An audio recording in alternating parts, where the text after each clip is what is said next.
En décembre, une enquête avait été lancée contre Stéphane Métro, accusé de pédocriminalité par plusieurs personnes.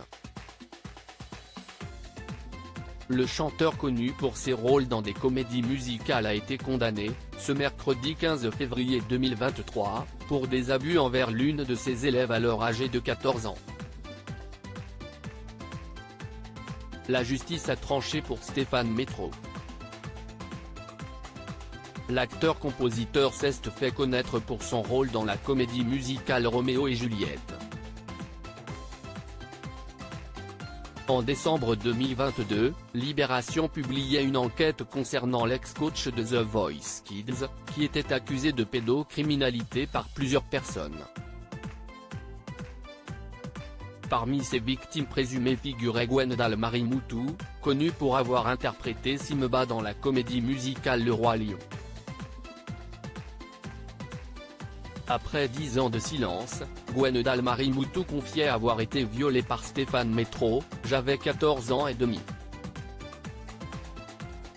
J'étais en train de muer.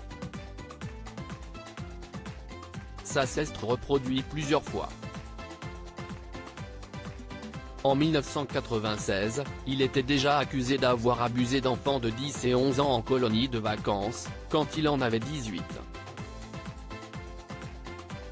Ce mercredi 15 février, le chanteur a été reconnu coupable d'atteinte sexuelle sur 3 personnes, toutes mineures au moment des faits. Stéphane Métro est condamné à 5 ans de prison. Stéphane Métro a été condamné à 5 ans de prison, dont 1 an et demi ferme, par le tribunal de justice de Bobigny.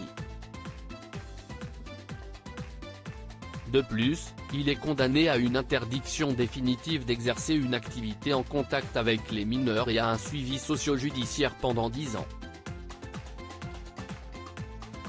Lors de son procès en décembre, il avait reconnu avoir eu une relation avec l'une de ses élèves, alors âgée de 14 ans et lui de 27 ans.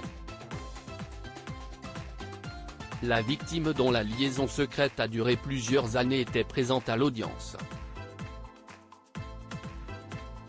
Elle est apparue dévastée et traumatisée, et n'a pas souhaité prendre la parole.